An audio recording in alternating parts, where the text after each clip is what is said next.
Hello, everyone, and welcome to today's episode of The Untold. Of course, this is the show where we have amazing people discussing their journeys, their stories. I'm your host, Abdullah Hindiani. And I'm your host, Jane Al-Athari, and today we're joined by Melissa Dano, who is an actress, a singer, and an educator. And I'm amazed at someone who managed to fit so many different hats in the creative field. Yeah, mashallah. She's been, I believe, in our brief mentioned that she was in Broadway as well. So, mashallah, she's very experienced. Like you said, she has many hats. She is successful in a lot of them. She knows a lot of them. So, I'm really curious to sit down with her, talk to her, and see all about the ins and outs of this field. Me too. I think it's amazing to talk to someone who has passion and love about their fields. And I feel like Melissa, from the brief that I saw, is very invested in what she does. And I'm curious to see how she approaches this and just how she became who she is today. Yeah, and hopefully all of our questions will be answered, but right after the break. And we are back, ladies and gentlemen, from the break. But first, and most importantly, thank you, Melissa Dano, for being our guest today. Thank you for having me. It's wonderful to have you, and I'm so excited to talk to you because you're a singer, an actress, and an educator, and it's amazing to encompass so many roles. So I want to ask you, just like walk us back, when did creativity start to show in your life? Was it at an early age? What made you go into these kind of fields? Well, I think I was born with it, like since a very young age. I remember my first performance was at the age of 4 Oh, wow. in school. And I do remember my music teacher really well. Like she pulled me, we were like waiting in the parking lot. She was giving me like encouragement words in the car, like you can do this, you're gonna shine. And then we went to the stage from the backstage and I sang in front of like at least 500 people. MashaAllah. And I still have the picture, it's on my piano. It's the little girl that I look back and I want to make her proud. MashaAllah. Yeah. You said you started early, especially as something you began as a hobby in classrooms, in schools, performing in front of your peer students. And at what point did this gradually, turn into something you want to make a career of? Is this something you want to do for the rest of your life?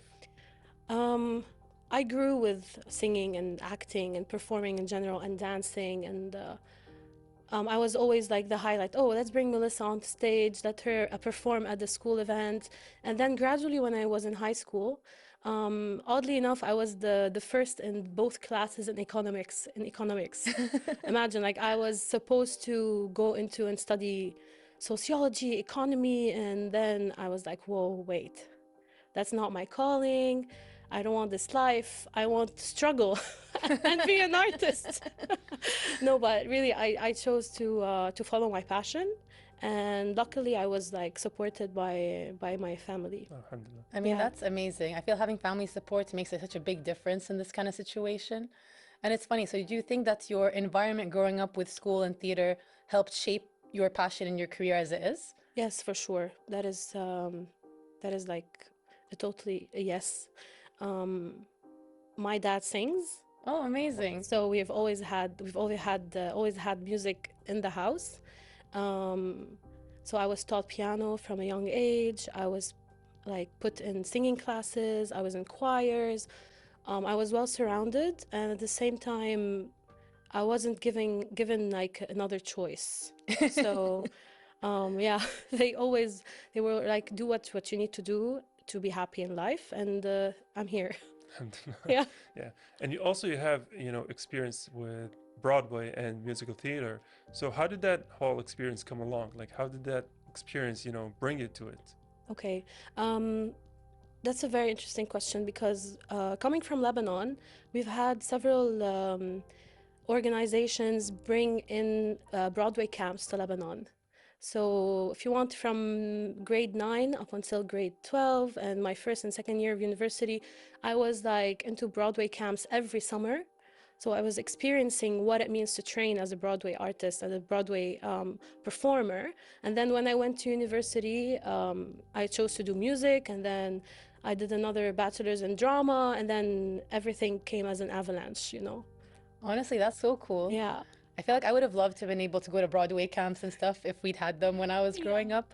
I actually did ballet for a lot of my life. Oh, really? And in high school, I did a lot of school plays. And it's funny because I was very shy Like I was the kind of academic bookworm, like I was very shy in crowds. If you put me on a stage, it was a completely different experience. course. I think you can't see the audience. You have the lights and you're going into a role of sorts. Yeah. So you kind of, it kind of overcomes you. I think it's helping me with presenting right now, to be honest. Yeah, it's like you take on you put another hat and you Yeah. just play as if you're this character and this character, and it's easy to hide a little bit about behind that character as well. Yeah, and it It was a gives you lot some of fun. confidence. Yeah. Yeah, I wish I'd be able to have the courage you had to kind of pursue it long term. And you spoke about Broadway. What was the first show you saw that maybe inspired you to be like, this is what I want to do? Oh, this is a very tricky question because like until I was able to travel really to London and New York to watch really the big productions, I have never watched a real like Broadway production. So I remember the first show I watched was The Lion King. Me too, by the way. Really? Yeah, when I was a kid with my family in London. Okay, It was the yeah. first one I saw. Yeah, and then I also watched The Phantom of the Opera, and I Amazing. think this is when I knew. Yeah, no, This that's is a when I beautiful knew one. like the magic that happens on stage and the thrill that comes out of even watching. I always cry. Like I'm always in tears. Yeah. Did you ever see any shows like this? Yeah, I think I saw Lion King. We all just saw, I Yeah, think that's like the it's beginner iconic. one. Yeah, it's iconic. Like Yeah. Yeah, and it's- it's fun for like kids, adults, the whole Yeah, family it was for can the whole watch it. family. And also because when we were in New York at the time we saw it, it was just across the street. that's very It convenient. was the closest to us. It's the best because like having it so close to you is like you cannot really miss it. Yeah. It's different than in this part of the world. And speaking as a performer, Yeah. like when you got on stage for the first time in a theatrical production, like talk us to the emotions. Did you feel as confident as when you were performing to smaller audiences? Or was that moment, you know, when it all came and it all became real now, you had nerves, you had pressure, you felt it? The nerves never leave you. Oh. But at the same time, every artist, like we live for these nerves. We want to feel them to feel alive. You know, we train so much. We practice for long hours. We even bump heads with our colleagues, you know, the other actors, just because we're waiting for that moment to be on stage. So when we feel these nerves, for sure, like we like, yes, we've made it. And it means you care. Like if you have nerves, it means you care about what you're doing. And I think I was like really just ready for it. Like just put me on stage already. I'm ready. You know, so have you been on stage? I have been in only school productions. Yeah. You know, the school, we used to have مركز التنمية, which I'm not sure if I'm pronouncing that right, but they would make, you know, one play for a semester. Sometimes they would bring us, you know, sometimes I'm the tree, sometimes I'm the background. But, you know, I stepped into the audience but said no words, thankfully. Well, being a tree is also important. Yeah, you know? yeah. Every element is important in Yeah. theater. Like, you know what they say, there's no role that's too small, only No, small yeah. actors. Like every role matters, and it's what you bring to it that really matters. Totally. That's why you can have some people who may not be the lead character, but they're kind of stealing the show just from the way that they're portraying it. Yeah. And also the presence on stage. Like you can be watching the actor do his thing, but then there's this person on the side. Yeah. You wonder like why I can't take my eyes off of this person. So this is where stage presence outweighs, you know, sometimes other things. No, I agree. It is all Yeah. about that energy you bring Yeah. sometimes. So you do both singing and acting, and that's what led you to choose musical theater. What differentiates that from other platforms you could have done? Yeah. Being both, you know, a singer and an actor, it just falls naturally into this form of theater. But it doesn't take away from my love for really like theater alone or singing alone. But being able to blend these two feels more like I'm whole. It puts my whole, yeah, I feel whole, if that makes sense. No, it does. Yeah. Yeah. Yeah, because I know for a lot of actors who are in Broadway, they consider that the truest form of performance. Yeah. Like there was a very famous interview for Denzel Washington recently, who said that if you want to try acting, go to Broadway. Yeah. And movies is just fake, you know, faking it. Yeah. Yeah. So I want to ask you, when you're on stage, you know, how much of the character is on stage and how much of you is on stage? Oh, I love this question. You cannot take who you are out of the characters, but you build onto the character from your own person. Usually in drama school, they teach us to go into a neutral persona, but then it is you who's acting at the end. So you have to find similarities between you and the character you're playing. You need to be able to love this character, understand it, become it, for you to be able to play it. And sometimes you clash because not all the characters I play, maybe I identify with or I support their values or how they think, but at the same time, you have to understand the human, if you want, the human dimension that they are portraying, so you can become this character. So it's always, you know, it's like you go through a battle until you become the character, and it's a lovely journey, and it comes gradually and intentionally. So yeah. No, that was so well said. And speaking of drama school, Yeah. what led you decide to kind of pursue that so much rather than other things? Because a lot of people may not choose to do it as a more, you know, serious path. They might choose to study something else and then do it on the side. So do you feel that it helped you really dive into who you are as an actress and singer? Yeah, that's so at the start I started as in the music school. Like I was not thinking about acting or theater, just like to be on stage. I studied music and singing was my main focus, but then in the last year I'm like I'm not done yet. There's like an urge, there's something calling me. And I remember that there in Lebanon there's a competition that you have to go through to enter like one of the most important schools in Lebanon. And I'm like, okay, I think I need more than just singing. My whole being is calling for more. So I just went, I got accepted, and I found myself studying for 7 years, which I could have been a doctor, you know, but But doctors are not having fun, right? yeah. So 7 years later, I'm like a graduate in music and drama, and I'm like, okay, now what? Yay, I made it. Yeah. So what would you say is harder when you're performing on stage? Is it the singing or is it memorizing the lines, you know, doing lines differently? Like are those two experiences are similar? Interesting. Um, I always mess up the lyrics when I'm singing, and this is like خلاص, I admit it. You know, like I'm sorry for for everybody, but I'm like, it's hard to fix a word when it's in motion with a tune, but when you're speaking and you're acting, it's easy to, for me at least, to put another word instead because it feels more natural. Like it's the flow of the speech is different. So definitely for me, memorizing a text can take over memorizing lyrics, but also practice. You know, sometimes you need to practice more certain things. So, yeah.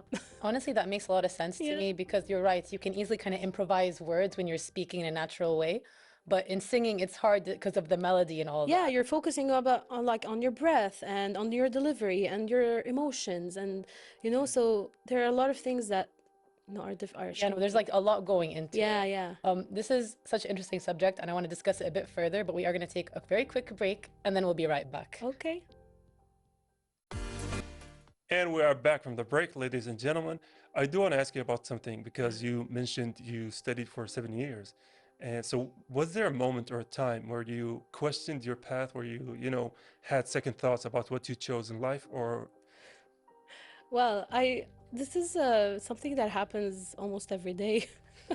Like questioning what I do and why I do it is something continuous, you know, especially being in the performing arts industry, it's very hard. You have to hustle all the time, you know. And now with everything evolving, AI and the social media, like it's really hard. So I do question it, but I don't have any doubts that this is not what I'm supposed to be doing. Like you feel it inside, this is your Oh path. yeah, yeah. I'm like, okay, then I need to learn more, you know, about how to navigate all of this, these updates that are happening constantly. Yeah. No, I love that approach. I think it's a brilliant approach to have, especially because, as you said, it's so daunting how much things are progressing, especially with AI. Yeah. And there's that fear AI will take artists' jobs and creatives' jobs, and trying to find the balance and the regulations to make it all work. Because I think there's nothing that can truly take away from like a true human's voice. Yeah. Like there's an emotion and a depth and a soul to people that you can't find from something artificial, I feel. Definitely. So I think that in the long run, they won't be able to take it away entirely, but they'll find a way. They're trying. Like, you know, you can hear already AI music. Yeah, know, it's and so like weird. voices. It's And I'm so like, weird. I can still hear this is a robot. Like, Like you I can tell, know. like you can kind of tell that there's course. something artificial about it. Yeah. Abdul's actually a big fan of AI. Yeah. So You know, I always see it as a tool, right? But when it comes to replacing, art, when it comes to replacing people's, careers, that's where I draw the line. But Yeah. as long as people use it as a tool, I think it's fine. Yeah, I don't mind it, yeah. but it's just it's very new and challenging to navigate around. Yeah, I think it's people need to try to find the balance, and because it's kind of new in our society and with social media, trying to find the right balance with it, how to work it, how to regulate it, because any time in history where there's been something new that happened, there's always been pushback. There's Resistance, been like the internet was a big thing back before. No one believed it was gonna do anything. Even social media now look at it. Yeah. So I think eventually in the years forward, we will find a way to make it work with humanity and with everything and not against us. And I'm hoping for that because I do want, I want it all to be like smooth, and I want us all to have like a nice, happy future together. You know? I agree. Us and the robot, singing together. It should We'll work. just like go skipping along. We'll do plays with them and everything. But also, I think like theater, and especially singing theater, is like one of the most impossible things True. for AI to replicate, because you're not going to see AI on stage, right? It's always people. Well, we don't know. They are making very lifelike robots. They could be holographics or something. I don't know. Yeah. I actually think there was a holographic show in London at one point of ABBA, the famous musical group. Oh yeah, I think they projected them. I think. Or something. Yeah. Like it was a concert, but they were holograms, and like singing their songs and stuff. Yeah. So maybe your job isn't there. No, it's fine. I'll always have my niche. That I'm sure that there will always be people who are interested in raw and real interaction and just witnessing the truth on stage. So I'm not worried. No, I think it's all about finding that balance. Like I think I've seen some stuff in China, like Chinese plays and everything, where they manage to integrate the beauty of technology with the theater itself. Yeah. And they use it for the visuals more than anything else, and like the stages and stuff. Yeah. And it works so well together. So I think if we try to go along the lines of something like that, where the people are the main focus, it complements. but then you have like amazing things happening in the background, I think that would be really cool to see in a lot of productions in the future. Yeah. Yeah.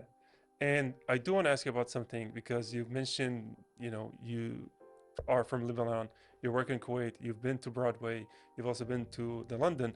So being in so many countries, how did that influence your, I would say, artistic expression? Like how did all of these places contribute to what you are as an artist, as a performer? Humans have a lot in common.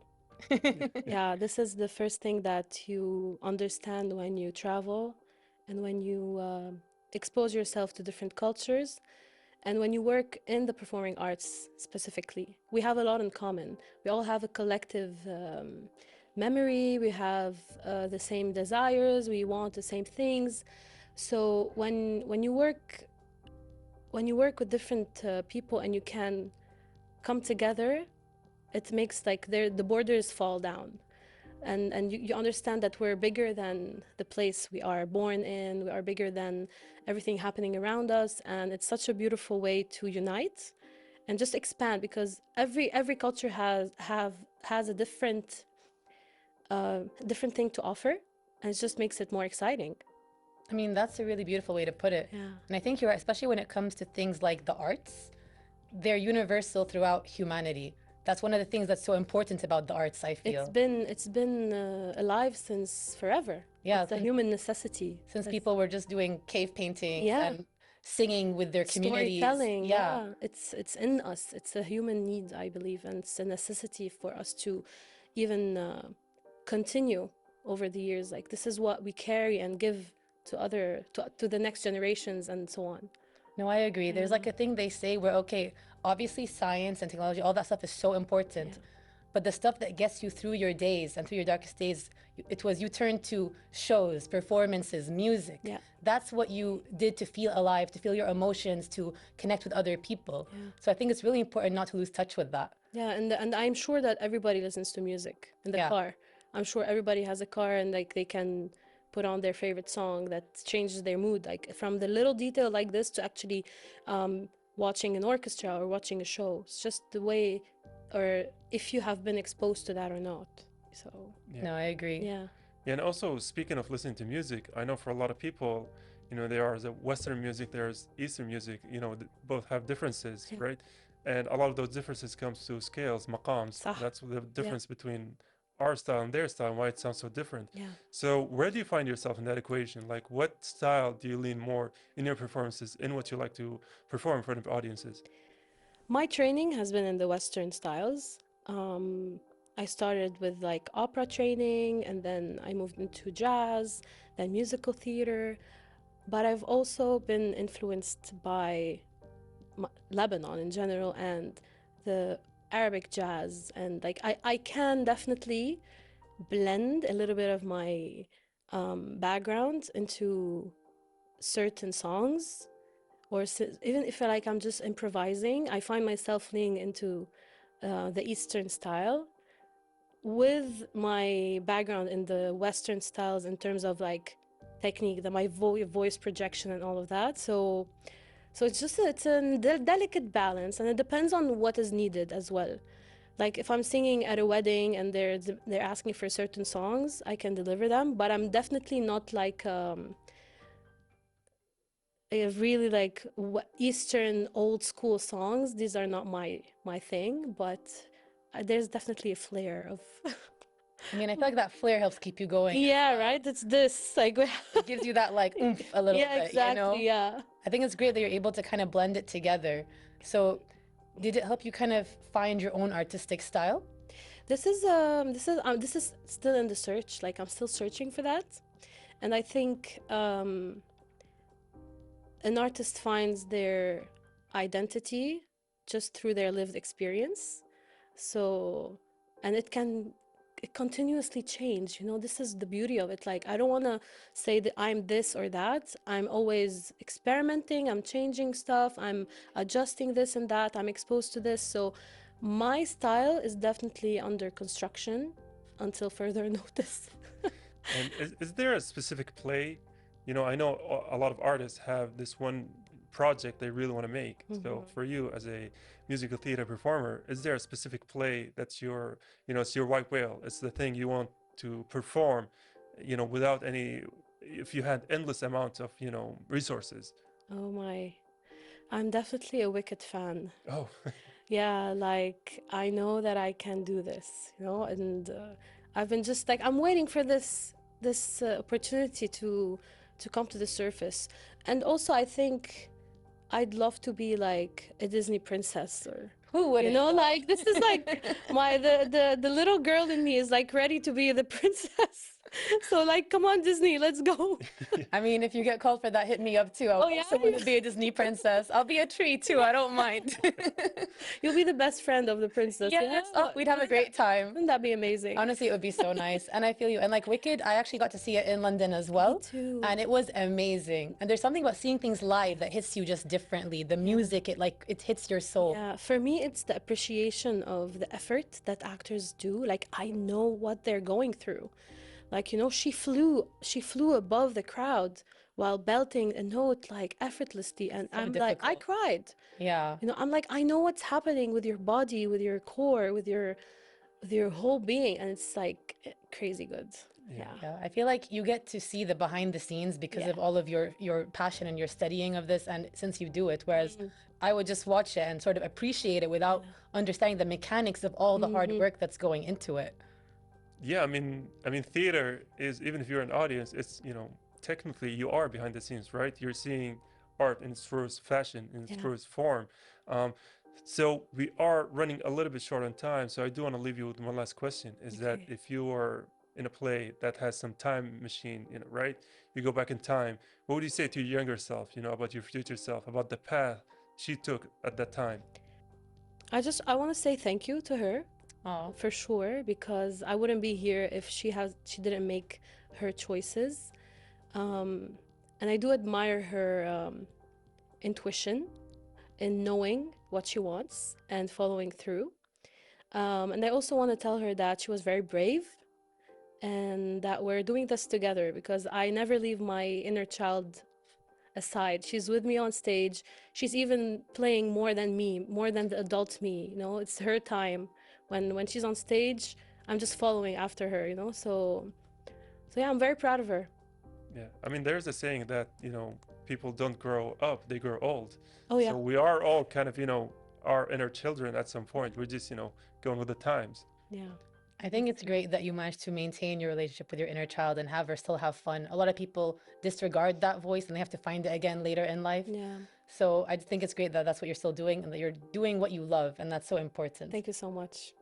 Thank you for joining us today. It was such a pleasure to talk to you. Thank you so much. I really enjoyed it too. Well, we enjoyed our time, and we also want to thank you for devoting your time to be our guest for today's episode of The Untold. Thank you. And now we're going to go on a short break. And that's it from us, the team of The Untold. Another brilliant episode, Lujane. I agree. I love Melissa. The way that she talks is amazing. There's so much energy, so much light, and she's so interesting with the way she discusses the things that she loves and does. Yeah, honestly, and maybe people don't know this because it was off camera, but Melissa is so joyful, right? She brings life to the room. She's always happy. She's smiling. She's talking. And I hope that was shown in the episode and people can see that. I really had a wonderful time talking to her. I agree entirely. I feel like she sparkles and lights up the room, and I think it would be amazing for her to see her on stage as well. And it's amazing to see that she also teaches people and helps them to achieve their own dreams in theater. And I feel like there's so many wonderful things coming in her future. Yeah, honestly, being a teacher is a selfless job, right? You are helping people at the expense of your time. And Melissa was taking that with full stride, right? She's full of happiness. We wish her all of the best. We wish her the success she strives for. She's an amazing person to talk to. With that being said, Lujane, that's all the time we've had for today's episode of The Untold.